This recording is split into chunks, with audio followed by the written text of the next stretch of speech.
This episode of Small Business Bestie is sponsored by Cultivate Accounting. We're all that and a bag of chips, and we've recently added Lexington's favorite tax pro, Microzine, to our team. Combined with the best small business bookkeeping pros, we're ready to help more besties than ever. We offer a free 30-minute review call each month to review your financials and answer your questions, because your numbers should empower you, not overwhelm you. Visit cultivatelex.com or find us on Facebook to learn more. Hey besties, welcome back to another episode of Small Business Bestie. I'm your host, Michelle Smock, and today I have my good friend Tina Watson here to talk with me. Tina does all things tech for small businesses, and so I'm really excited to hear from her and get some great insight and hopefully some usable tips for all of the small business besties out there. So Tina, take just a minute, tell us about yourself and what you do. Okay. Hi, Michelle. Thanks for having me. As you said, I'm an IT consultant. I've got about 25 years experience in the industry, helping small businesses align their technology with their business objectives. So when I got into computers, I just thought they were neat. I said, oh, this will be fun. And I really don't think I realized how important technology would be for a lot of small to medium businesses these days. So I think I picked a good career choice, but it's Yeah, ever for sure. changing. And, it's definitely been fun, and it's usually something different every day. So that's been rewarding as well. That's awesome. It's interesting, aging myself here, but 25 years ago was like I was finishing high school and the internet was really just becoming like a thing that we kind of used in our daily lives a little bit more. So I can imagine how it has absolutely evolved continuously over that time. And especially if you're helping with small business technology and things like that, the ways that we've used technology and the ways that it's changed over the past 25 years is just incredibly vast, I'm sure. It really is. And it seems like it moves so fast. As soon as you think, oh, okay, I know what I'm doing, then it changes and there's a whole new thing out that you got to learn and got to try to keep up with. So it has evolved very quickly, I feel like. Yeah. If someone had told my 18-year-old self working at Walmart as a cashier that 25 years from now, your job is obsolete and the register does everything for you, I would have laughed hysterically. Like that wouldn't have even seemed possible. Right. And that's Yeah. just one tiny example of how tech Yeah. has impacted business. Well, I can remember, watching Jetsons as a kid and thinking, oh my gosh, this stuff is so far-fetched. And then now you're like, oh my gosh, everything that was in it is, coming to Right. fruition. It's here. So Yeah, there it's are kind of literally wild. robot mops going around the Yeah. stores cleaning Yeah. up. Yeah. That's crazy. So what got you into tech? Like, why did you choose that field? Was it always a Um, passion? I remember having some computer classes when I was younger and just thinking, oh, this is kind of neat.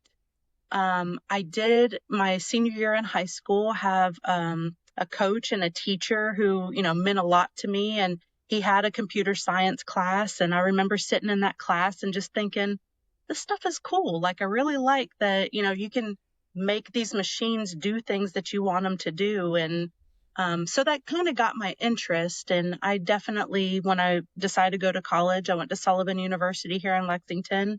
I jumped right into the IT track, and I really liked the fact that I got to take a lot of different IT courses and a lot of different technology courses to figure out what I wanted to do. Because at first I thought I wanted to be a programmer. I was like, oh, this is neat. But I quickly realized after, sitting there for 3 hours writing lines of code, and it didn't work because I was missing a semicolon somewhere, that was going to be a little frustrating for me. So I like Yeah, the people aspect of it a lot more, and helping people maybe get through some trouble that they're having, or, frustrations with technology. So I, that kind of piqued my interest in high school, and then I just stayed with it. that's awesome. So tell us about the company that you work with now. Okay. So Exact IT Consulting, they're based in Indianapolis, and they had a couple customers here in Lexington and wanted to grow their office here.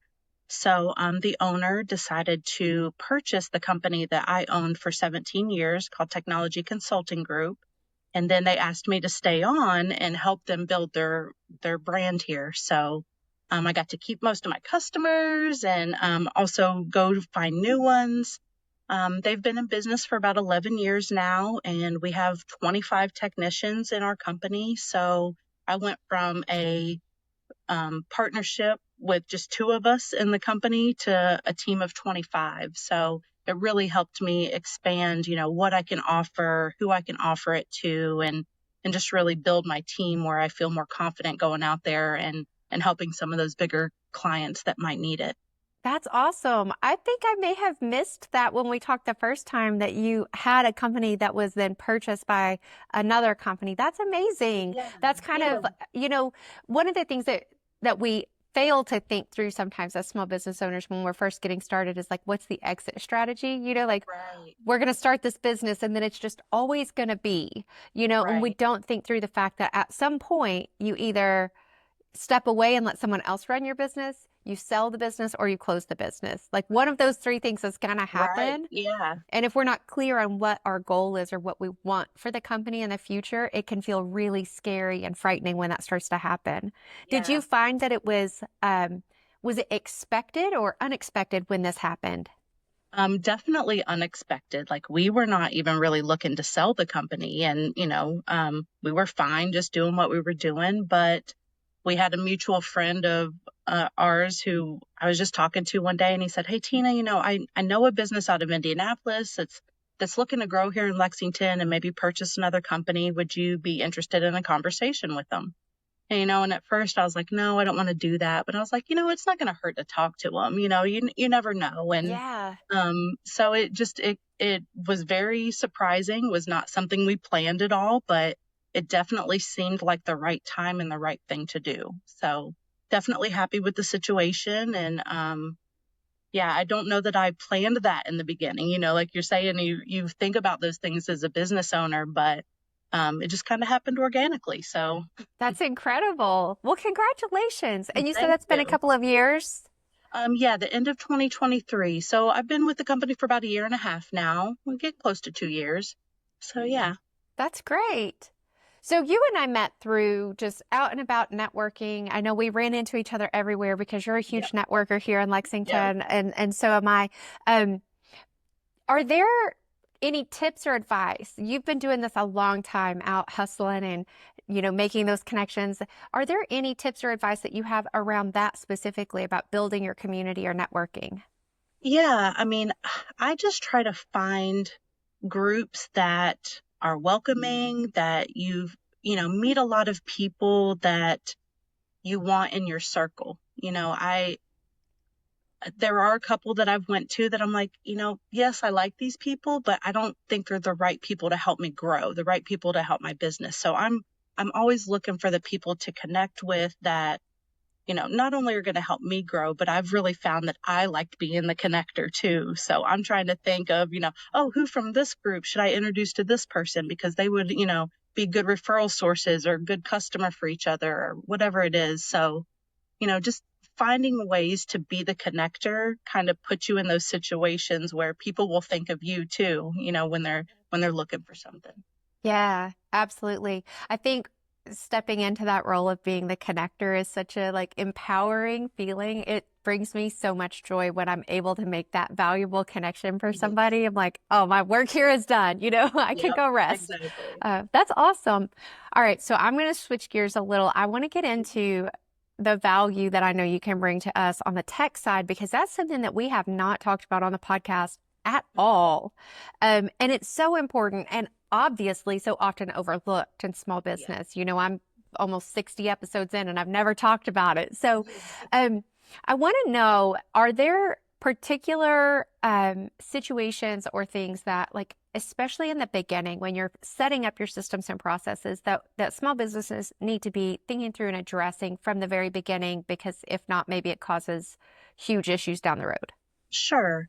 Well, the first one is like don't let IT be an afterthought. I feel like especially if you're starting a new business or you're moving, you're thinking of what color do I want the walls? What kind of furniture do I want in here?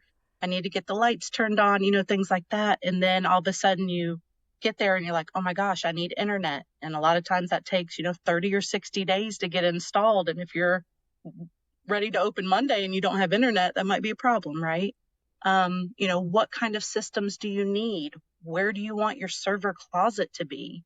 That's a big one. A lot of people, again, it's an afterthought. So they've got something hanging on the wall where they've got all these wires exposed and things out in the open. And they're like, one, that doesn't look good. Two, it's not very secure. So, having somebody come in at the very beginning to try to help you just understand some of those little pieces, like, okay, where are we going to physically set your equipment where it's secure? People can't just walk by and unplug something if they want to, or it's not an eyesore for your customers coming in. And then, what do you need to help your business function in the right way? Do you need laptops, or would a desktop be better? And then I really think that security is a really big one. A lot of small businesses will think, oh, I'm too small. The hackers don't want to deal with me. But you're exactly the kind of company they're looking for, because they're like, oh, well, they don't have any major security in place. They don't have a firewall. They don't have, the training for their end users to teach them what to look for. So they think, oh, they're more susceptible. They're easier to get access to. So making sure that you have that security in place is a huge piece of it for sure. Yeah, I think I needed to know you years ago when we were opening the spa. My first iteration of the spa, I did not think through any of that and had wires going everywhere. And I know for sure, I hope none of my clients are listening to this, but you know, we definitely didn't have the security in place that we needed to have, considering that we were storing credit card information, addresses, phone numbers, email addresses, all of that stuff was being stored within our, either our CRM. Um, Right. and we just assumed that security would be enough, the built-in Right. security for the CRM, not realizing that we needed practices in place in our physical location and then training for our staff on how to protect that information. So can you Definitely. tell us a little bit more about the security piece of it? Sure.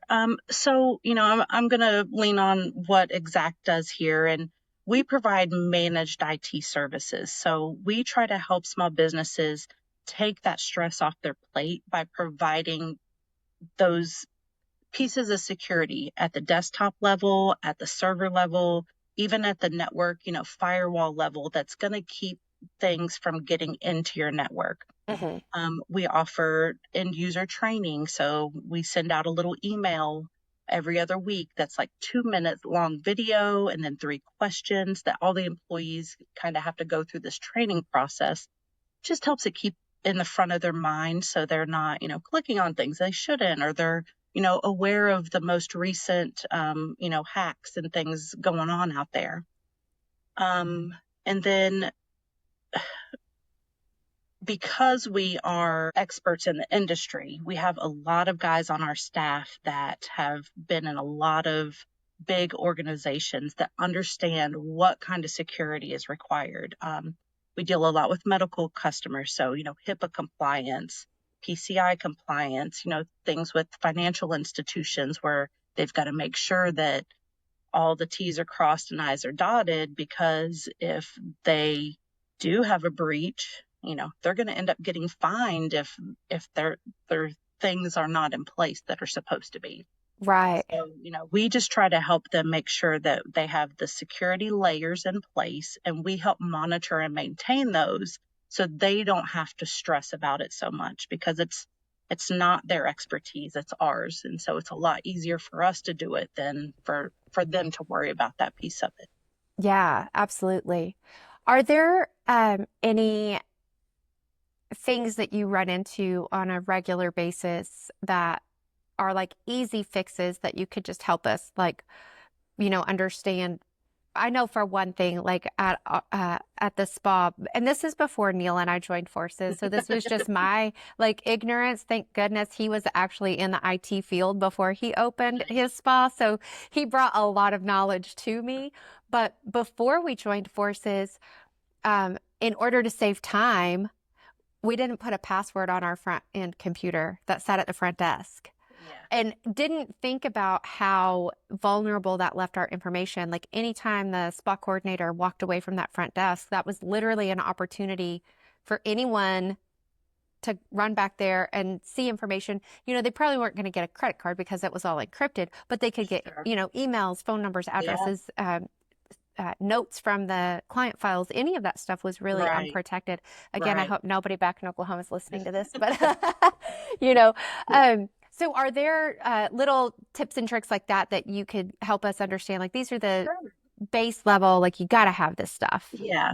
So one is obviously good passwords. Don't use the same password for everything. Try to make it stronger. I've seen a lot of people start to go to phrases. So instead of like a word with some numbers, it's almost like a whole sentence as a password. So things like that are definitely helpful. Just locking your computer when you walk away. Control Alt Delete, lock it. You know what I mean? So somebody has to have the password to get Mm. back in. Two-factor authentication is obviously a big thing now too. So if somebody does steal your password, and they try to log in, it's going to send a code to your phone or another device that says, "Hey, is this really you?" And if it's not, you can decline it so they can't get in. And I know it's an extra step, and some businesses are like, "Oh man, that's such a pain in the butt." But it's one of those things that if you don't do it, the worst case scenario is way worse than if you just clicked a button every time you tried to log in. Yeah, So, um, and in certain environments, screen protectors are really nice. You can get them on your phone, you can get them on your laptop, you can get them on regular desktops, but a lot of our medical customers would have a, a screen protector that goes on that you can only see it when you're standing right in front of it. So if you're from the side or things like that, you oh, don't get a good view of it. So you can't really take information off the screen unless you're right in front of it. So a few things like that are some easy things to do, that might help protect in certain situations. that's genius. I've not seen those or thought of that, but what a great idea. I'm sure Mhm. whoever came up with that made a lot of money. Moving away from like the physical practices, are there things that need to be set up like with your software or the hardware itself to ensure that there's safety? Like I'm talking way out of my league here. I know that for when we opened Cultivate Accounting, Neil told me I needed a VPN, and I was like, "What is that?" And he was like, "Just trust me."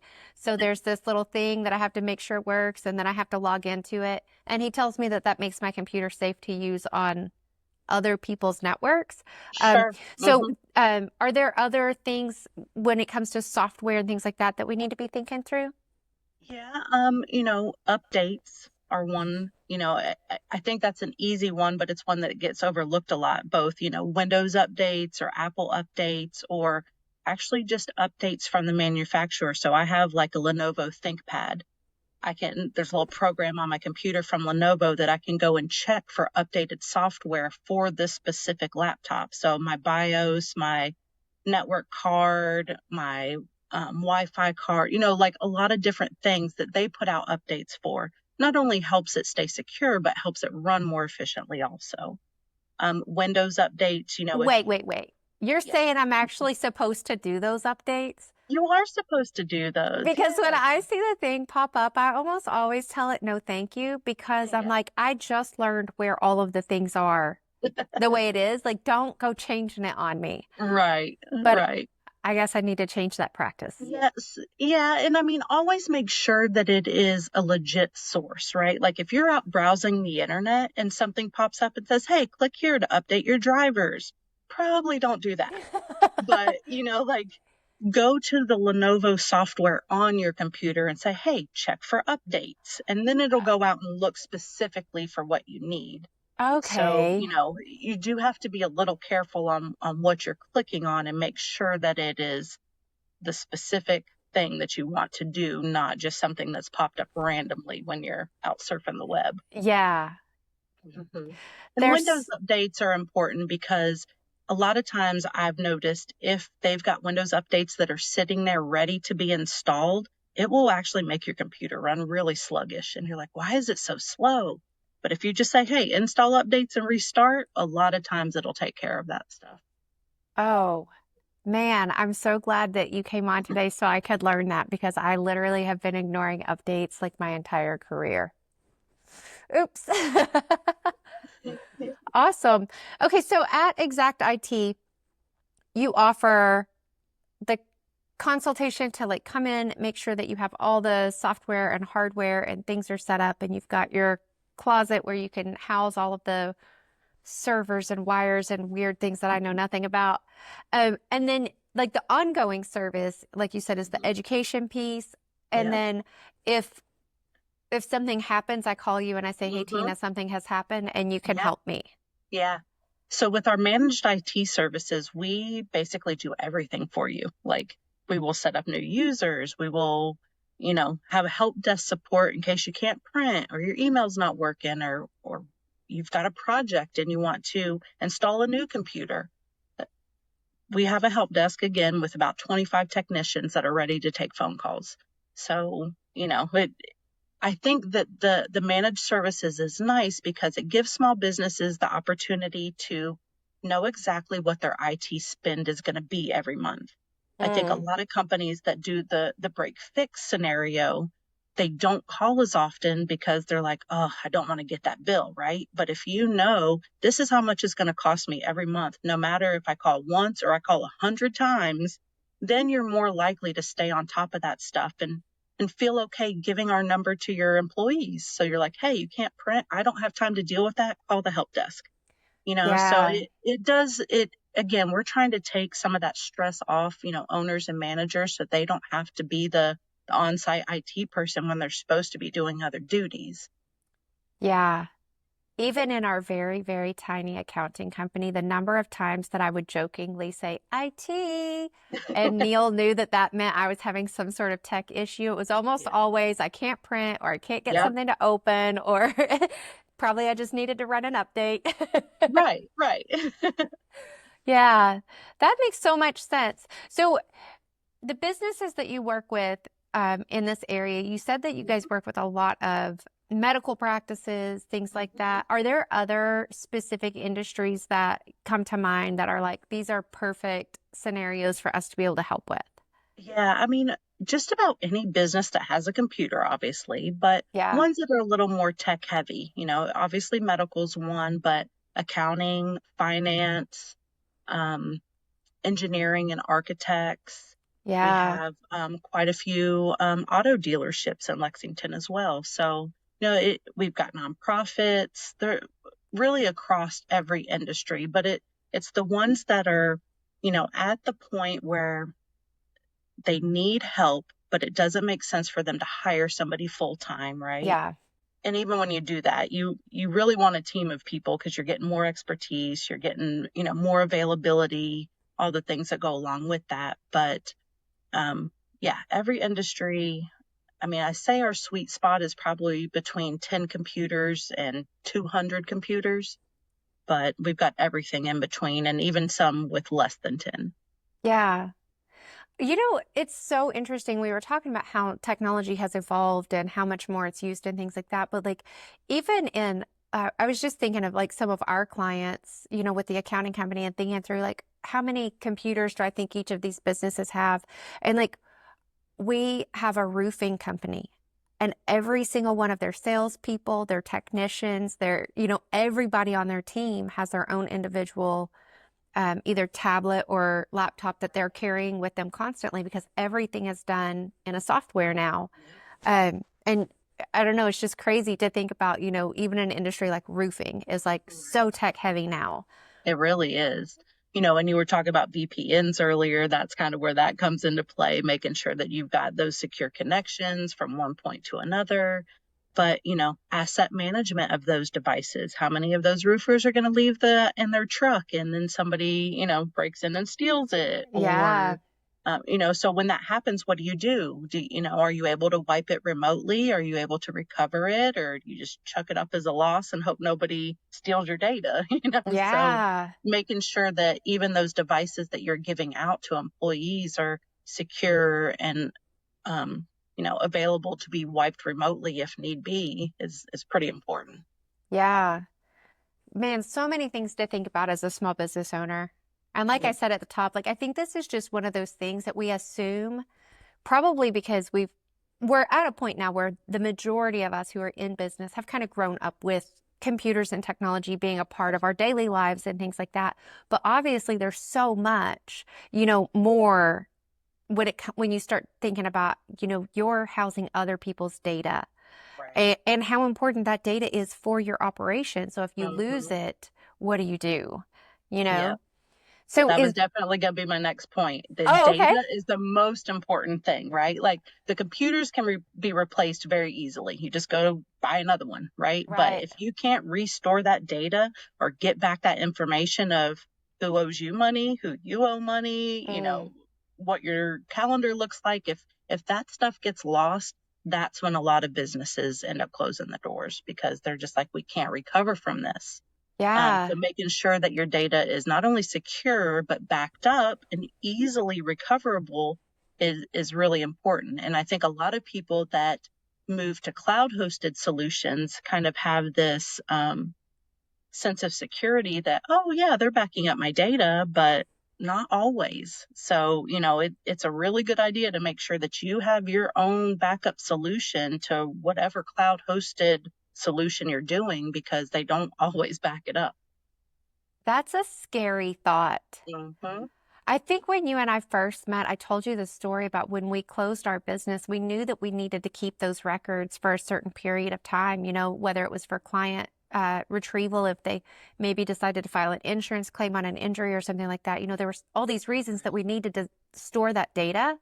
Yep. And I guess in our time of like panic of closing the business and everything, we're like, we'll just keep paying for the software, the cloud hosted software so that we know it's there, instead of trying to figure out a way to like, access all of that and download it into a secure environment. So if you have cloud hosted services, is there a specific frequency that you should be looking at backing up your data, or how does that work? So a lot of that is preference on the business. Most businesses are usually backing up daily. If you're doing a lot of transactions or a lot of really important information, some of those are backing up hourly. So it just really kind of depends on, what the business needs are and, if there happened to be an outage or a loss, like what could you afford to lose? What wouldn't hurt so bad, basically. Yeah. But most of it is definitely on a daily basis. Could you give me a real world like example or scenario of what could happen in a cloud hosted scenario where that data wouldn't be accessible to you anymore? Well, let's just say like the data center where your stuff was hosted got ransomware virus. So, that they're going to send you a thing that says, hey, we've encrypted all of your data. And if you would like it back, you need to send us however much money in cryptocurrency. So now you're in a place where you're like, do I pay these people to get my data back or am I losing it? Because now you're either paying people who have already hacked into your system or you're having to go without it. Oh So my if gosh. if you had a backup of your own somewhere else, obviously not in that data center, then you could restore it and you'd be like, I don't have to do that, but it's hard because a lot of businesses think, oh, that'll never happen to me. Right. And like I said, I've been doing this for about 25 years, and luckily in those 25 years, I think I've only had two clients that's become an issue for, and both of them were medical practices, and one of them paid and cost them a lot of money and a lot of Oh my downtime, and gosh. the other one just said, I think I can live without that data. So I have so many questions. That's the most terrifying thought that someone could hold your data hostage from yeah, you. it really It, is. just like negotiating with like a hostage Yes. taker of a human. Like I could give you Yes. the money and then you could say, "Oh, I changed my mind. That's not enough. Give me That's more." exactly right. Yep. Oh, that's Yeah. awful. Yeah. I've never even thought about that being a possibility? Oh my gosh. Okay, I'm terrified now. And so, and I'll probably take this part out because I'm about to sound really stupid, Tina. But so when you're talking about data centers, it's like, help me understand because I don't know what that So even means. pretty much all of, cloud hosted applications are sitting somewhere, right? They're not literally in the clouds. They're in some office space or some building somewhere where there's probably, 100 servers sitting in there. with, different internet connections coming in, different firewalls, things like that. But there's a place that physically houses those servers that have the cloud hosted applications on them. So your data is somewhere So like my physically. Google Drive is physically in an office building somewhere in a little box. And if Yes, someone were able to infiltrate that facility, they could hold my Google Drive hostage. they could. Yep. Oh And my. the things like that, when you think about it, it's not like your Google Drive stuff is separate all by itself. Like, it is on a server that probably has 1,000 other people's Google Drives on it.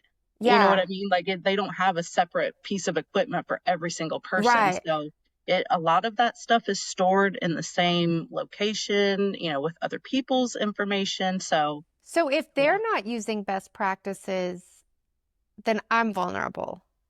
correct. Now, most of them, Google, for example, they've got a lot of stuff in place. I would say that they are going to be extremely hard to hack into, Right. but it's possible. Like, it is possible. You know what I mean? So This is the craziest world that we live in. I it mean, is. It is. it's such like ethereal ideas. And then you're like, no, but there's concrete, Yeah. like, to it. It's just also very Yeah.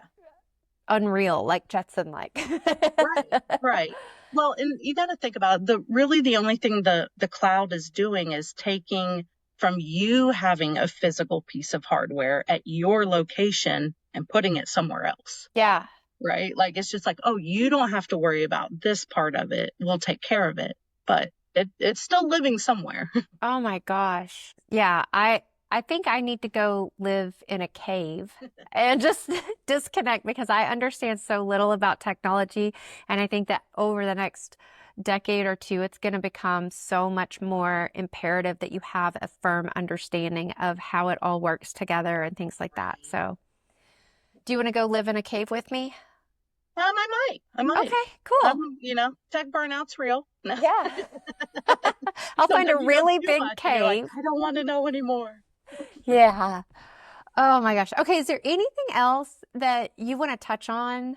Uh, I think you and I talked a little bit about maybe thinking about some like crazy tech things that, you yeah. wouldn't really think of. And two of them kind of came to mind. And the first one I would imagine most people would not think of, but I had a customer whose computer just kept dropping connectivity. We really couldn't figure it out. And then finally one day I noticed that the cable going from her computer to the wall was running under her chair mat.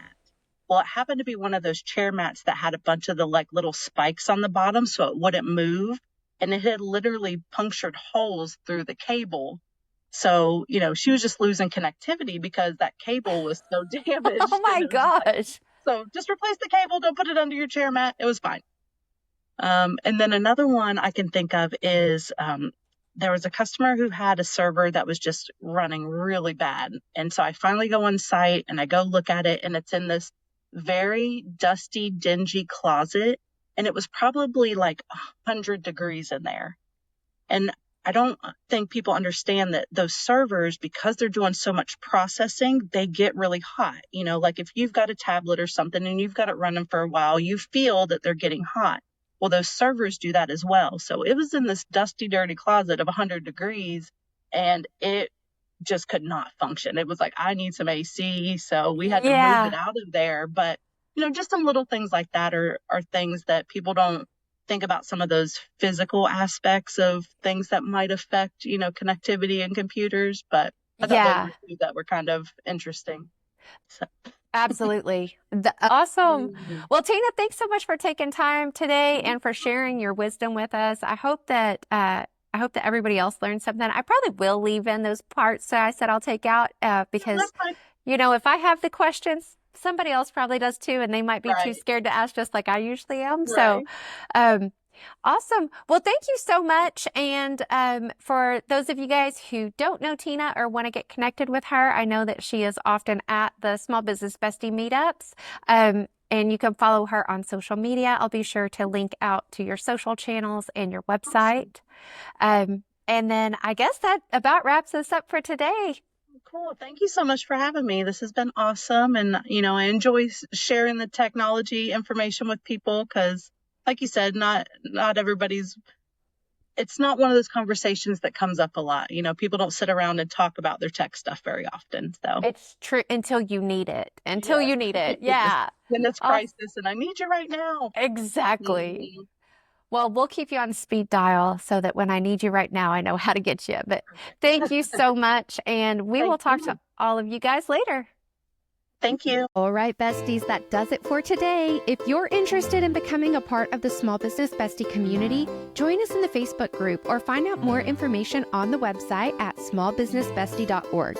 Please share the podcast with your friends who could use a friend in business. And it would really mean so much to me if you follow the show and take just a few seconds to rate or review. A 5-star rating really helps the show become visible to other besties who may just need the support and friendship that we offer.